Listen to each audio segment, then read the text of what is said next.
지금부터 2021년 1월 17일 중등부 예배를 시작하겠습니다. 사도신경으로 신앙 고백하겠습니다. 전능하사 천지를 만드신 하나님 아버지를 내가 믿사오며 그 외아들 우리 주 예수 그리스도를 믿사오니 이는 성령으로 잉태하사 동정녀 마리아에게 나시고 본디오 빌라도에게 고난을 받으사 십자가에 못 박혀 죽으시고 장사한 지 사흘 만에 죽은 자 가운데서 다시 살아나시며 하늘에 오르사 전능하신 하나님 우편에 앉아 계시다가 저리로서 산자와 죽은 자를 심판하러 오시리라. 성령을 믿사오며 거룩한 공회와 성도가 서로 교통하는 것과 죄를 사하여 주시는 것과 몸이 다시 사는 것과 영원히 사는 것을 믿사옵나이다. 아멘. 성경 말씀 창세기 2장 8절에서 17절까지 말씀 보도록 하겠습니다. 창세기 2장 8절에서 17절 말씀 제가 봉독하겠습니다. 여호와 하나님이 동방의 에덴에 동산을 창설하시고 그 지으신 사람을 거기 두시니라. 여호와 하나님이 그 땅에서 보기에 아름답고 먹기에 좋은 나무가 나게 하시니 동산 가운데에는 생명나무와 선악을 알게 하는 나무도 있더라. 강이 에덴에서 흘러나와 동산을 적시고 거기서부터 갈라져 내 근원이 되었으니 첫째의 이름은 비손이라. 금이 있는 하윌라 온 땅을 둘렀으며 그 땅의 금은 순금이요 그곳에는 베델리엄과 호마노도 있으며 둘째 강의 이름은 기혼이라. 구스 온 땅을 둘렀고 셋째 강의 이름은 히데겔이라. 아수르 동쪽으로 흘렀으며 넷째 강은 유브라데더라. 여호와 하나님이 그 사람을 이끌어 에덴 동산에 두어 그것을 경작하며 지키게 하시고 여호와 하나님이 그 사람에게 명하여 이르시되 동산 각종 나무의 열매는 내가 임의로 먹되 선악을 알게 하는 나무의 열매는 먹지 말라. 내가 먹는 날에는 반드시 죽으리라 하시니라. 아멘. 오늘 말씀을 따라서라는 제목으로 말씀을 전하려고 합니다. 4개의 단어를 목사님이 불러줄 텐데 이 4개의 단어의 공통점이 무엇인지 맞춰보세요. 나침반, 화약, 종이, 인쇄술. 이 4가지의 공통점이 뭘까요?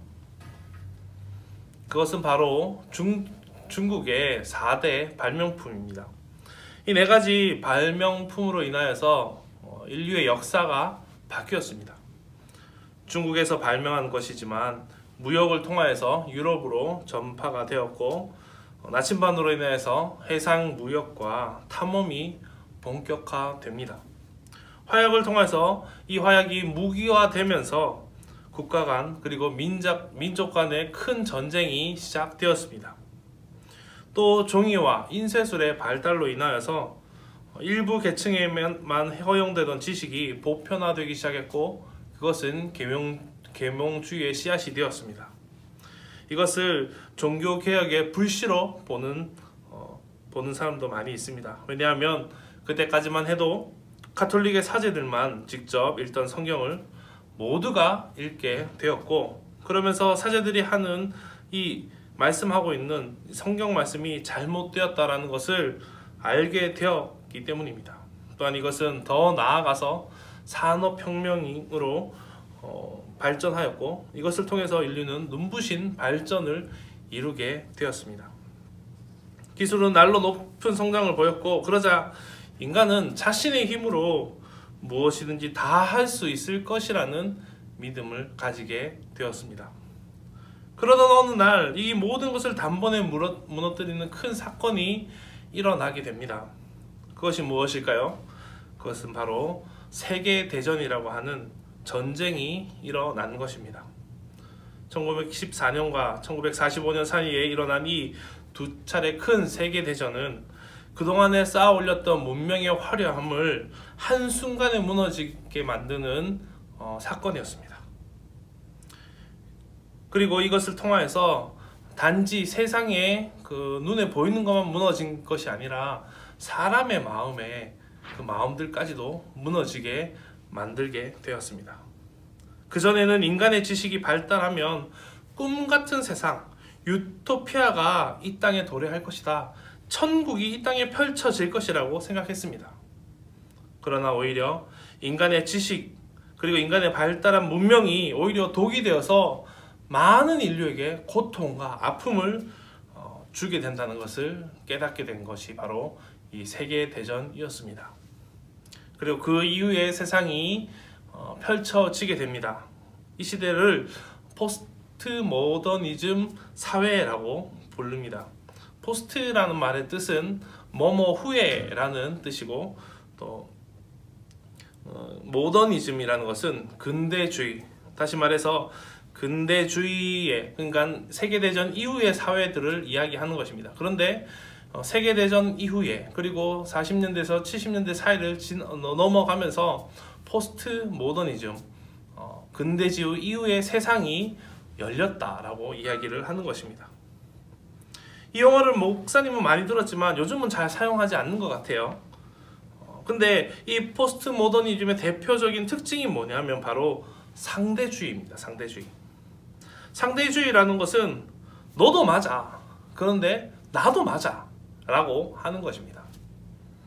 누구 말이 맞는지, 어떤 사람의 생각과 의견이 기준이 되어야 하는지 아무도 알지 못하는 지경에 이르게 된 것입니다.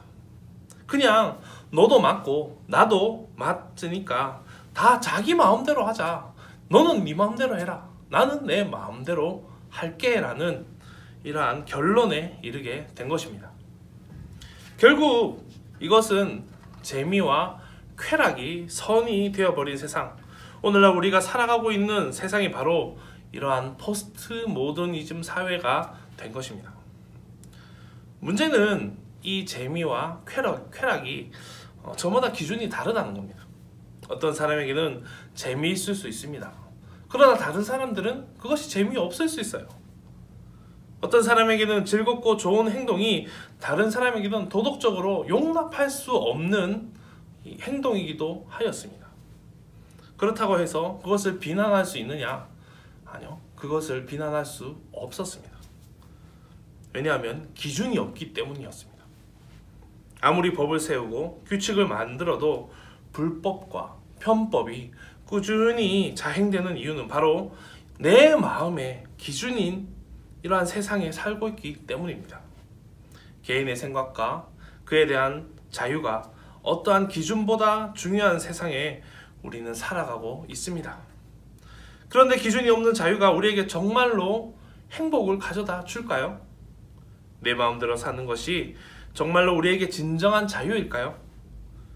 길을 가다 보면 중장비들이 들어선 공사 현장을 마주할 때가 있습니다.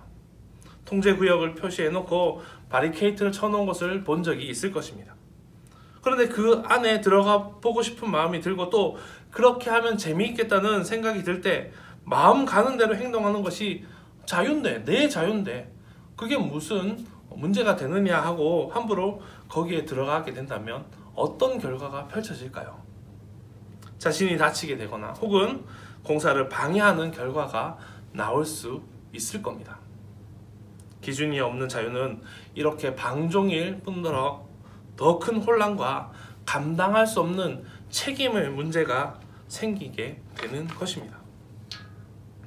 학교에서 줄을 맞춰서 누군가가 이렇게 서라라고 했을 때 누군가 기준을 잡아주지 않는다면 그 줄이 어떻게 될까요? 삐뚤빼뚤 하겠죠. 누군가 기준을 잡지 않고 각자가 내가 기준할래 이렇게 했을 때 줄을 그렇게 선다면 제대로 된 줄이 만들어지지 않을 것입니다. 그렇다면 기준이 무엇일까요? 누가 이 세상에 기준을 세울 수 있을까요? 그 일은 오직 한 분만이 가능하십니다. 이 세상의 기준이 되시는 분은 바로 하나님이십니다. 왜냐하면 하나님이 이 세상을 만드신 창조자이시고 이 땅을 다스리는 분이시기 때문입니다. 그렇기에 하나님은 우주 만물과 모든 사람의 기준이 되는 분이십니다. 창조자 하나님은 모든 것의 주인이기 때문입니다. 오늘 읽은 말씀 창세기 2장 8절 말씀을 함께 다시 한번 읽어보겠습니다.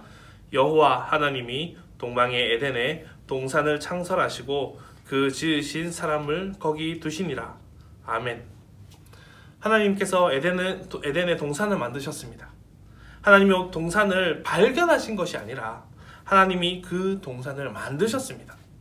더불어 사람도 하나님이 지으신 존재라고 말씀하고 있습니다. 또 그 지으신 사람을 거기 두시니라. 즉 하나님이 인간을 그 동산에 두신 것입니다. 이어서 9절도 함께 읽어보겠습니다. 여호와 하나님이 그 땅에서 보기에 아름답고 먹기에 좋은 나무가 나게 하시니 동산 가운데에는 생명나무와 선악을 알게 하는 나무도 있더라. 아멘. 하나님이 그 땅에 나무를 또 자라게 하셨습니다. 저절로 태어나고 자라는 것이 아니라 하나님이 나게 하셨다라고 오늘 말씀은 이야기하고 있습니다. 성경은 처음부터 끝까지 하나님께서 다 하셨음을 이야기하고 있습니다.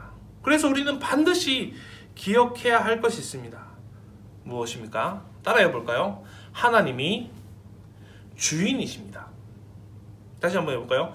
하나님이 주인이십니다. 방금 읽은 9절에 나오는 선악을 알게 하는 나무는 우리가 보통 선악과라고 부르는 열매가 열리는 나무입니다. 먹지 말라고 하신 이 선악과를 먹어서 큰 문제가 생겼다는 것을 우리는 잘 알고 있을 겁니다. 그런데 이 선악과 이야기를 듣고 이런 의문을 가질 수가 있습니다. 하나님께서 애초에 이 선악과를 만들지 않으셨다면 아무런 문제도 생기지 않았을 텐데 왜 하필 그곳에 그 동산에 선악과를 만드셔서 이런 문제가 생기게 하셨을까? 하나님께서 선악과를 거기 두지 않으셨다면 죄를 지을 일도 없을 텐데 라고 우리가 생각할 수 있을 겁니다. 목사님도 그렇게 생각했었습니다. 하나님께서는 왜 선악과를 만드셨을까요? 하나님은 이 세상에 기준을 세워 두신 것입니다.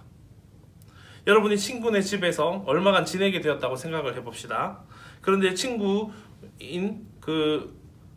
가족이 한동안 해외로 떠나게 되면서 여러분에게 집 열쇠를 맡기고 떠나게 되었어요. 여행을 떠나면서 친구가 여러분에게 이렇게 말합니다. 내가 다녀올 동안 다른 친구들도 초대해서 마음껏 지내도 된다. 그리고 뭐 쓸 수 있는 거는 편하게 써라. 그런데 거실에 도자기가 한 개 있는데 그거 정말 비싼 건데 이거는 우리 아빠가 너무 아끼는 거니까 제발 그건 함부로 하지 말아 주라. 일부러 진열장에 곱게 놔뒀는데 함부로 건드려서 깨지거나 문제가 생기지 않도록 좀 해줘 라고 신신당부하고 갔어요. 이렇게 친구가 여행을 떠난 뒤에 여러분이 다른 친구들을 초청을 해서 놀게 되었습니다. 마치 이것을 내 집인 양 자유롭게 시간을 보내던 중에 다른 한 친구가 도자기 가까이 가서 위험한 행동을 하게 된다면 문득 여러분 그 집을 빌려준 친구의 당부가 떠오를 것입니다. 맞아, 여기는 내 집이 아니고 내 친구 집이지. 내 친구가 잠시 이 집에 열쇠를 맡기고 간 것이지 내 집은 아니잖아 라는 생각을 하게 되겠죠. 이때 도자기는 집주인이 누구인지 그 집에서 어떻게 행동해야 하는지를 알려주는 기준이 될 것입니다. 그런데 그걸 뭐 빌려줬는데 이것도 뭐 좀 쓰다가 놔두면 되지 뭐 이러면서 그것을 함부로 해도 될까요?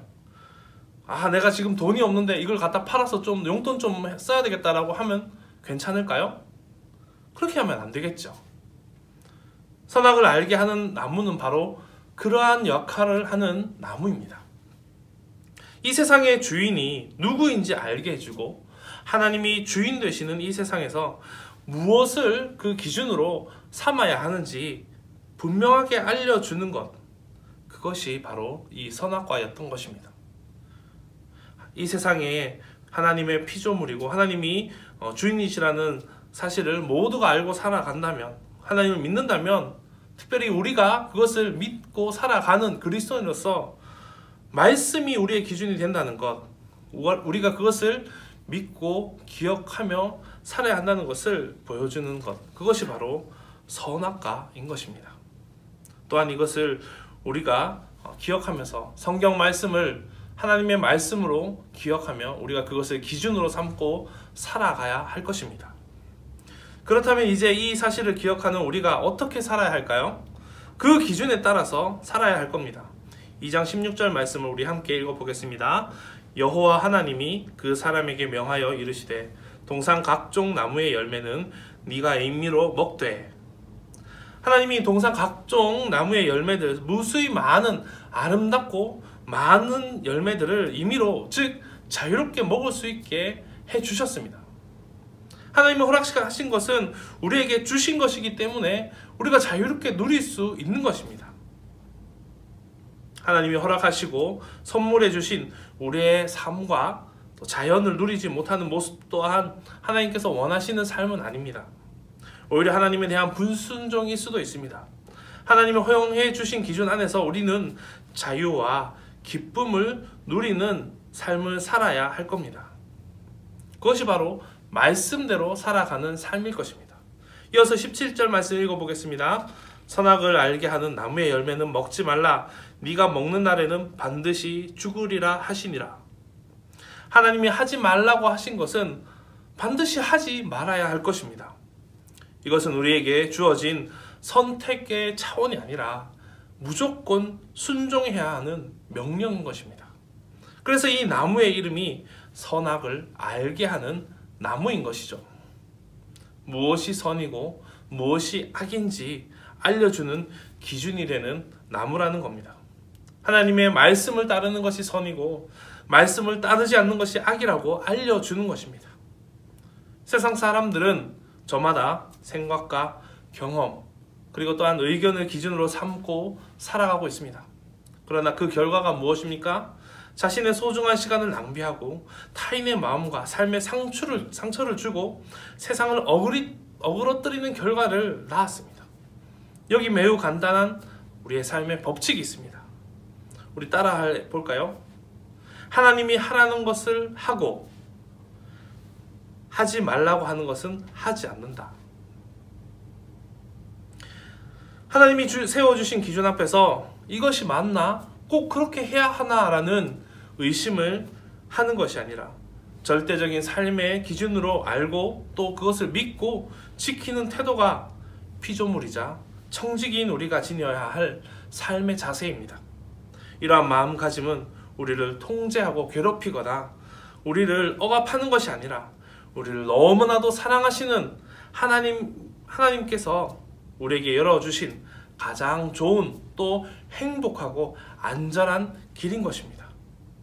앞으로 주어진 우리의 삶을 하나님께서 선물해 주신 기준을 따라서 말씀을 따라서 기쁨으로 살아갈 수 있는 우리 친구들이 되기를 주의 이름으로 간절히 축복합니다. 기도하겠습니다. 사랑의 아버지 하나님, 은혜와 사랑을 감사를 드립니다. 아버지 하나님, 오늘 말씀을 통하여서 주님의 놀라우신 그 은혜, 특별히 성경 말씀을 통하여서 우리의 기준이 무엇인지를 함께 알아보았습니다.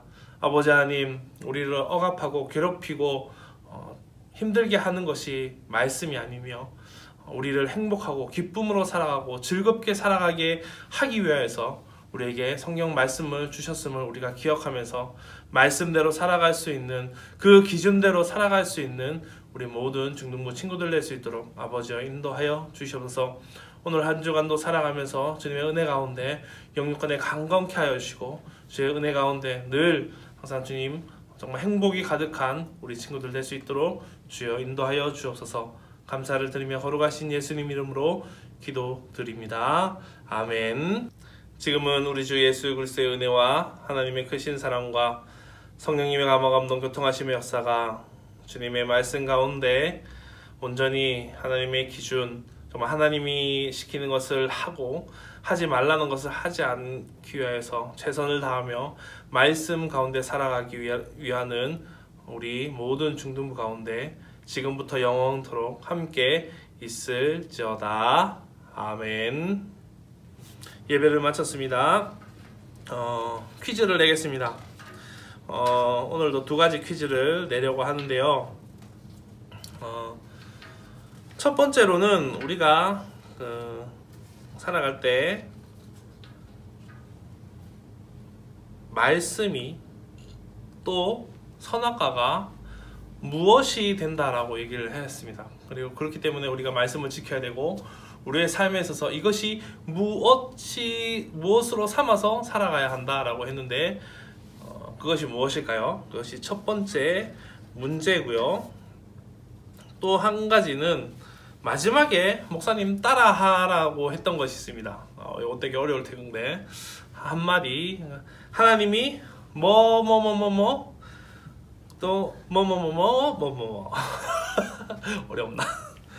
다시요. 힌트. 하나님이 뭐뭐뭐뭐한 거 하고 뭐뭐뭐뭐 않는다. 네, 이렇게 됩니다. 두 가지 기억하고 한번 문제 퀴즈의 정답을 제출해 주세요. 톡으로 선생님께 제출해도 되고 아니면 댓글로 써놓으셔도 됩니다. 보고 또 선물 드리도록 하겠습니다. 한 주간 행복하고 건강하게 살아가길 바랍니다. 안녕. 한 주간 건강하게 잘 살아가길 바랍니다. 다시 그거.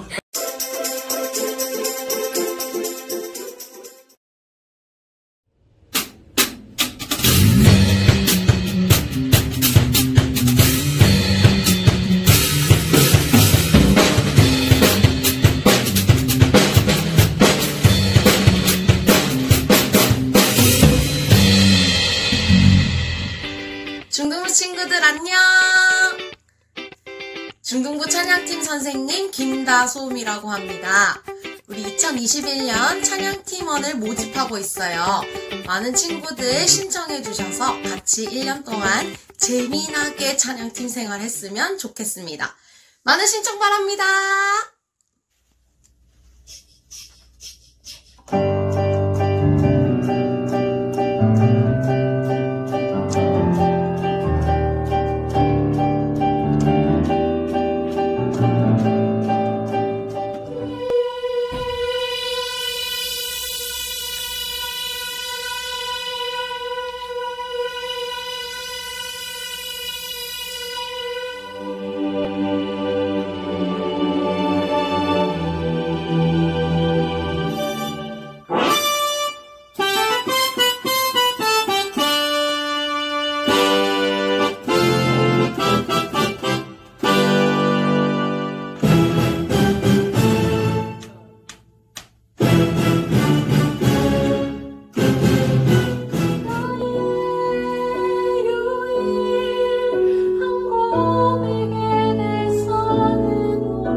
네.